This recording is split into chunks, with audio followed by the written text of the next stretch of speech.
하나님 아버지, 오늘 새벽도 저희들을 주의 임재 앞에 앉게 하시고 함께 예배의 단을 이곳과 각 가정에서 쌓게 하시고 하나님을 섬기며 하나님의 은혜의 얼굴을 사모하며 구하며 또 하나님의 말씀을 함께 읽고 교훈을 얻으며 은혜와 유익을 주시기를 구합니다. 하나님께서 저희와 함께 하시고 미천하고 무익한 종에게 은혜를 주셔서 성경을 바르게 해석할 힘을 항상 주시고 또 모두들에게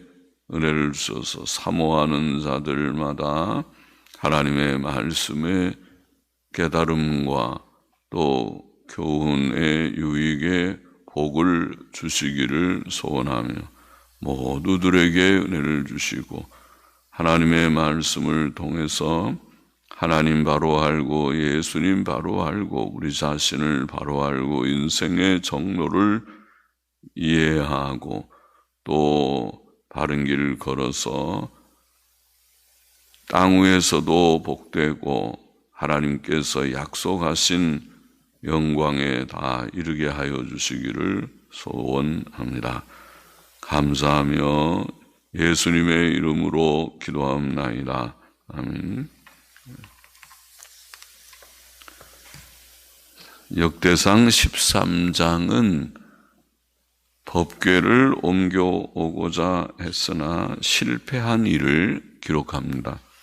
1절부터 좀 보시죠. 다윗이 천부장과 백부장 곧 모든 장수로 더불어 의논하고 이스라엘의 온 회중에게 이르되 만일 너희가 선히 여기고 또 우리의 하나님 여호와께로 말미암았으면 우리가 이스라엘 온 땅에 남아있는 우리 형제와 또 저희와 함께 들어있는 성읍에 거하는 제사장과 레위 사람에게 보내어 저희를 우리에게로 모이게 하고 우리가 우리 하나님의 궤를 옮겨오자.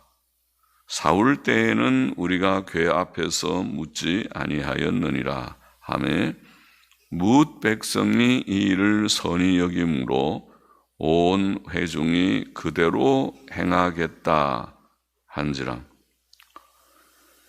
다윗은 하나님의 궤를 다윗성으로 옮겨오고자 할 때 우선 온 백성의 뜻을 모았습니다. 그는 모든 장수들과 의논하였고 이스라엘 회중의 뜻을 물었습니다. 그는 모든 백성이 그 일을 선하게 여기는 가운데 그 일을 행하기를 원하였습니다. 그는 모든 백성을 모았고 그들의 뜻을 물었습니다. 그는 백성들의 뜻을 모아 그 일을 진행하였습니다. 그러나 실상 그 속에는 하나님의 뜻을 앞세우는 마음이 있었습니다. 그는 그가 이 계획이 우리의 하나님 여호와께로 말미암았으면 이루기를 원하였습니다. 그는 자기의 뜻을 이루기를 원한 것이 아니고 하나님의 뜻을 이루기를 원한 것입니다. 그의 계획은 하나님 중심적이었습니다. 무엇보다 이 일에서 우리는 다윗이 하나님의 궤를 어떻게 중시했는지 엿볼 수 있습니다.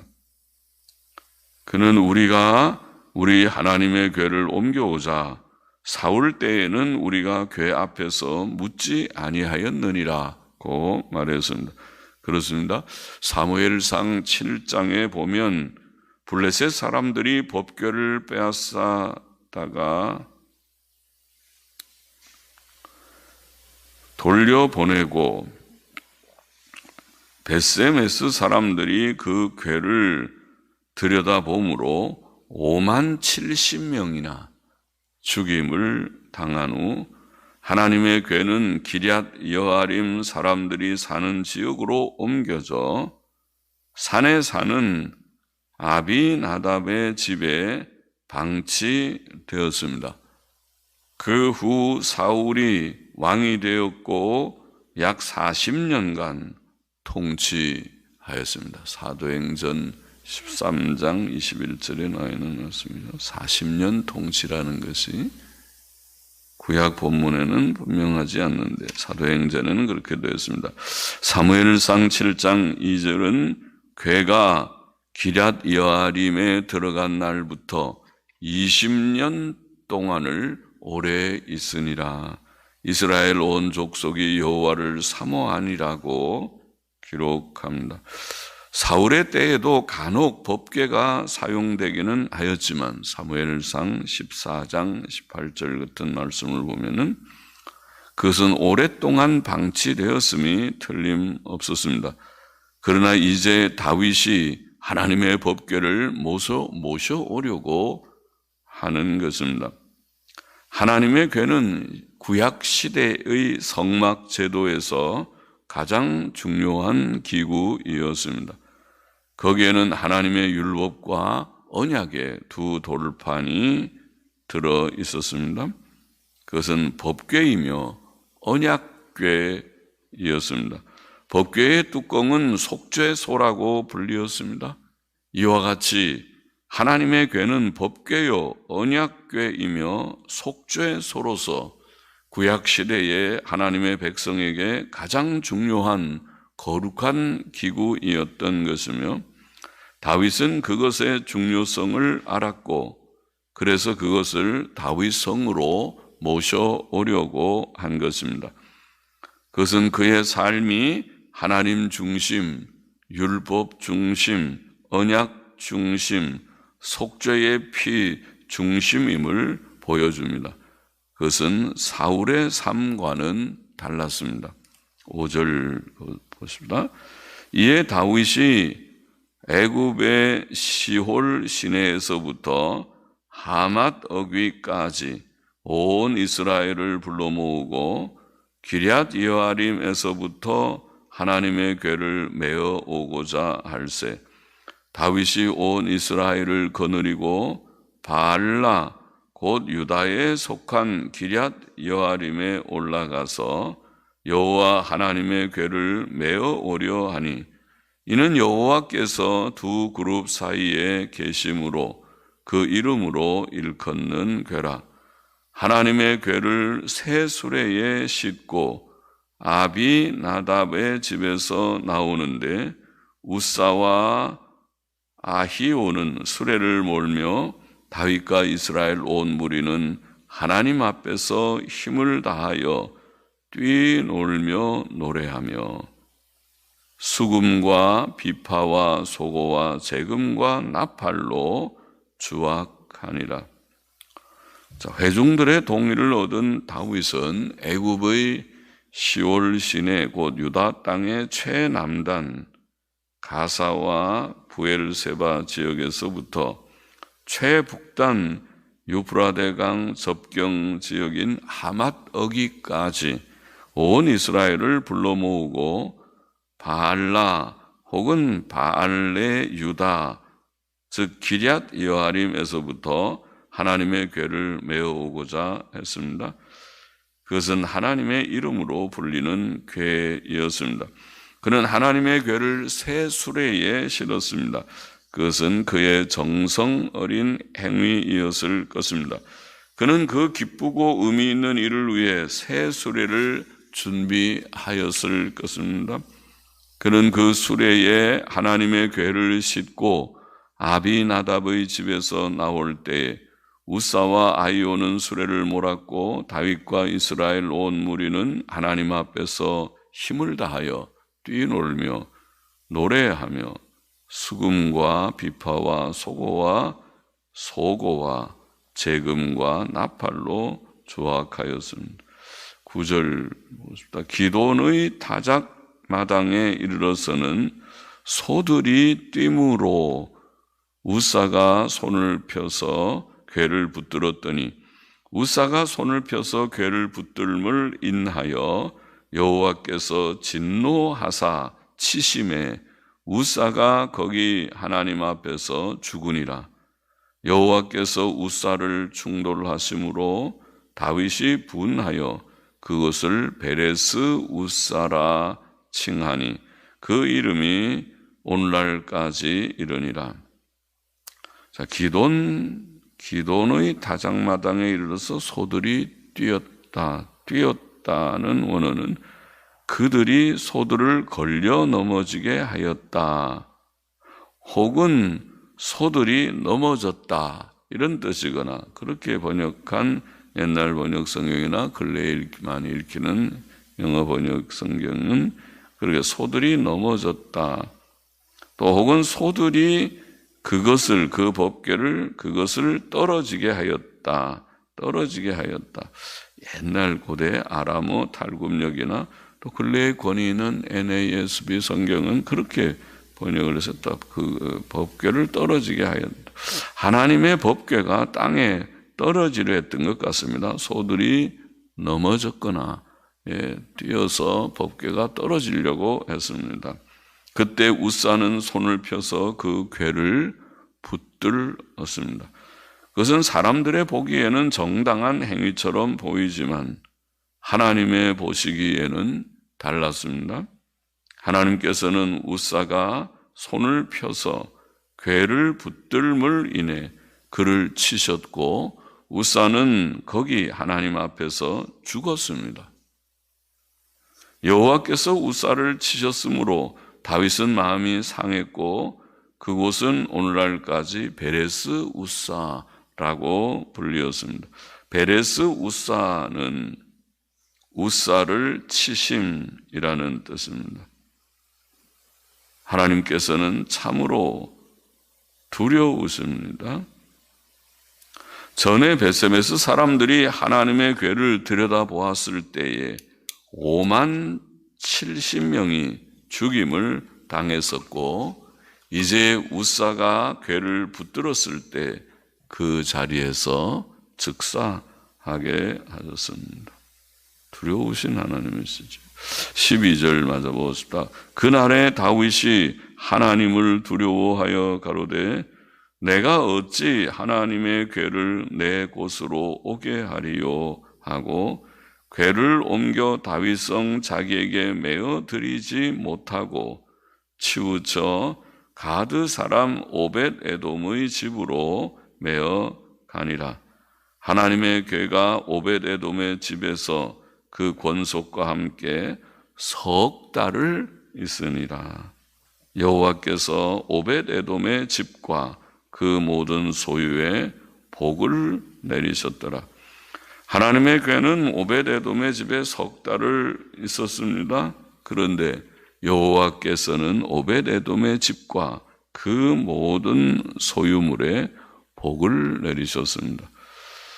본장은 두 가지 교훈을 준다고 생각됩니다. 첫째로 다윗은 사울과 달리 하나님의 궤를 귀중하게 여겼고 사모하였고 기뻐했습니다.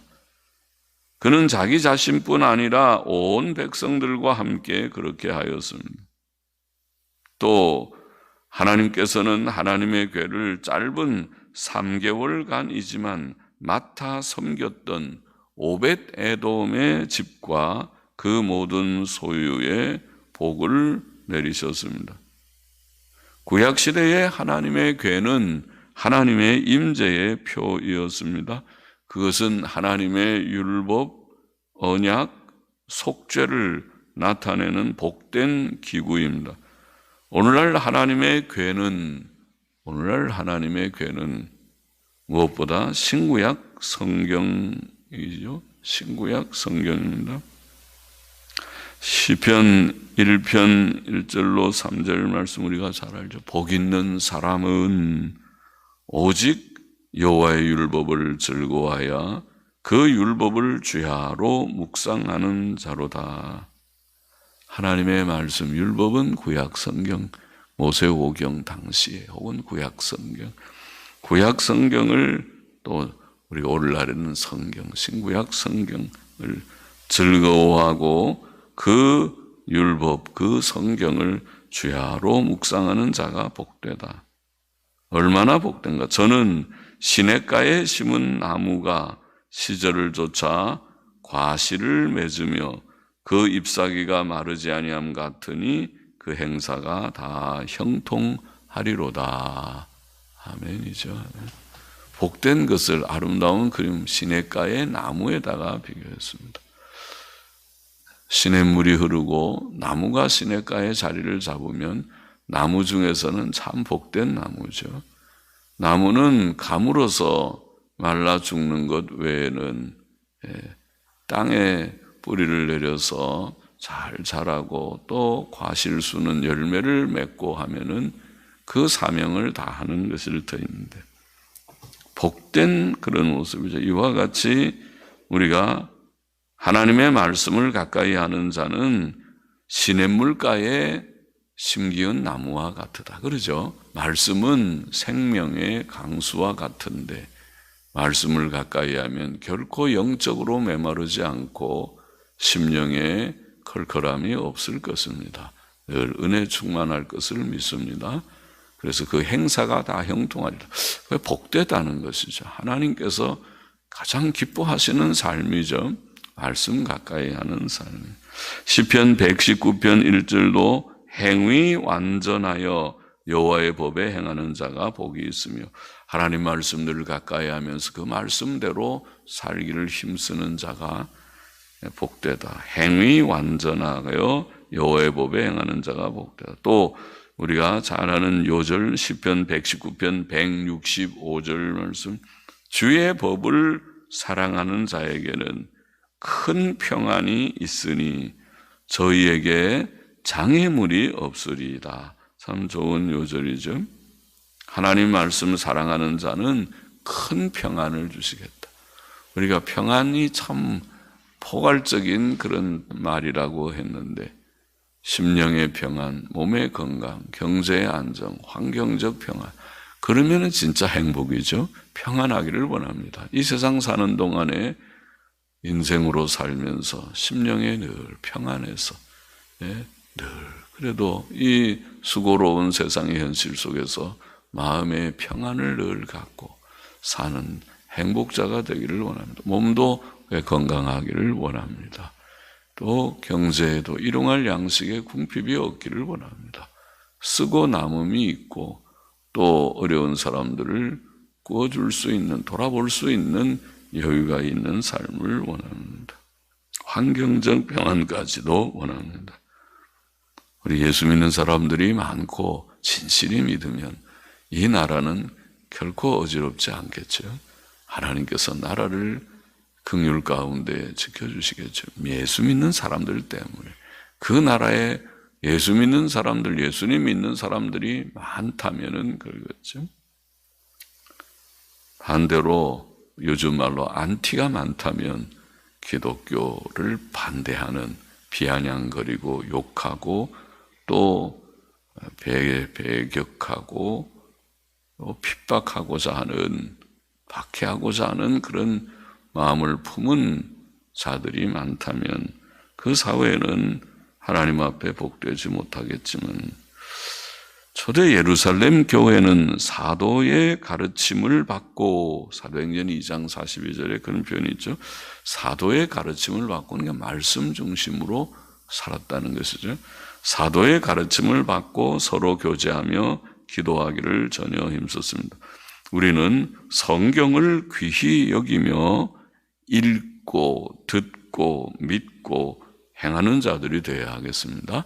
성경 중심의, 법계 중심의 삶과 같은 것이라고 생각합니다. 오늘날은 하나님께서 우리에게 주신 게 또 성경의 핵심이 예수님이고 십자가의 속죄니까 성경을 가까이 하면, 성경에 정통하다고 알죠. 성경을 바로 이해한다면 그는 속죄신앙 가지고 예수 그리스도 중심의 삶을 살게 되죠. 둘째로, 첫째는 우리가 법궤를 귀중히 여기자. 그는 하나님 말씀 중심으로 살고 성경을 귀히 여기는 것, 삶을 우리가 말하고, 둘째로 법궤는, 여기 오늘 말씀은 법궤를 중시하긴 했지만 실패를 했습니다. 온 백성을 저 남쪽 끝에부터 북쪽 끝까지 다 모으고 그렇게 참 거대한 성대한 법궤 이동의 행사를 하였지만은 그것이 성공하지 못하고 실패를 한 얘기죠. 왜 실패했습니까? 그 법궤는 사람이 메어서 옮겨야지 그렇게 수레에다가 태워서, 아무리 좋은 새 수레라도 태워서 옮기는 법이 아니었습니다. 역대상 15장 13절, 우리가 다음 장에 보면은 15장 13절에 전에는 너희가 매지 아니하였으므로 우리 하나님 여호와께서 우리를 충돌하셨나니 이는 우리가 규례대로 저에게 구하지 아니하였음이니라. 그렇게 다윗이 나중에 깨닫게 됐습니다. 하나님께서는 참 두려우신 분이십니다. 우리가 아무리 선한 의도와 큰 열심을 가지고 좋은 일을 계획하고 행한다 할지라도 하나님의 말씀에 교훈대로 하지 않고 자기 생각과 방법대로 한다면 하나님을 기쁘시게 할 수 없구나 깨닫게 하는 사건이죠. 하나님의 일들은 하나님의 방법으로 해야 한다. 그 진리를 보여줘. 우리는 하나님의 일을 하나님의 방법대로 해야 합니다. 하나님께서는 우리가 사도들을 통해 받은 바른 교리와 교훈, 즉 성경적 교훈을 지키기를 원하십니다. 이것을 지키라. 내가 너에게 전한 바른 말씀을 지키라. 너희가 말이나 글로 받은 유전을 지키라. 데살로니가 후서 2장 15절에 그렇게 말씀했죠.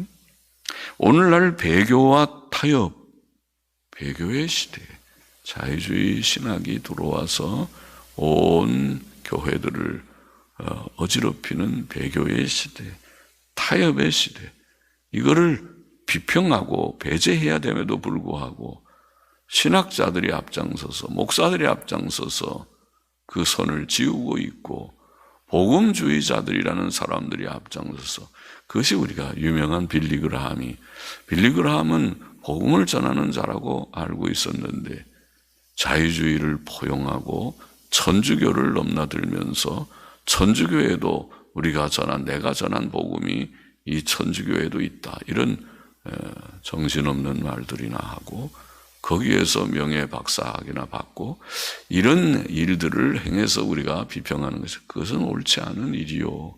그렇게 하면 안 되는 것입니다. 아무리 유명한 인사라도 그것은 타협이다. 타협. 배교와 타협, 포용주의, 또 은사주의, 모든 혼란한 은사주의, 또 세속주의의 풍조가 교회에 심각하지만 우리의 신앙생활의 기준은 오직 성경뿐이다. 그것을 우리는 천명하고 고백하고 또 그것을 가르치고 붙들고 실천하기를 원합니다. 우리는 성경의 교훈을 믿고 행해야 합니다. 하나님의 일은 하나님의 방법대로 해야 할 것이다. 그것은 곧 성경적 기독교, 성경대로 우리가 믿고 행하십시다. 그 얘기입니다. 성경대로, 그래서 성경을 가까이 하고 말씀의 정로를 우리가 찾기를 원하고 치우치지 않기를 오늘도 소원합니다. 그렇게 가는 우리가 됐습니다. 기도하십시다. 하나님 아버지, 말씀을 귀히 여기고 하나님 말씀 중심, 또 예수 그리스도 중심, 언약 중심, 속죄 중심의 삶을 우리가 구하며 실천하기를 원합니다. 오늘 시대처럼 배교와 타협과 혼돈의 어지러운 말세의 풍조 속에서도 우리가 옛길 바른 길, 성경적인 길을 붙들고 가게 도와주옵소서. 예수님의 이름으로 감사하며 기도하옵나이다. 아멘. 아멘.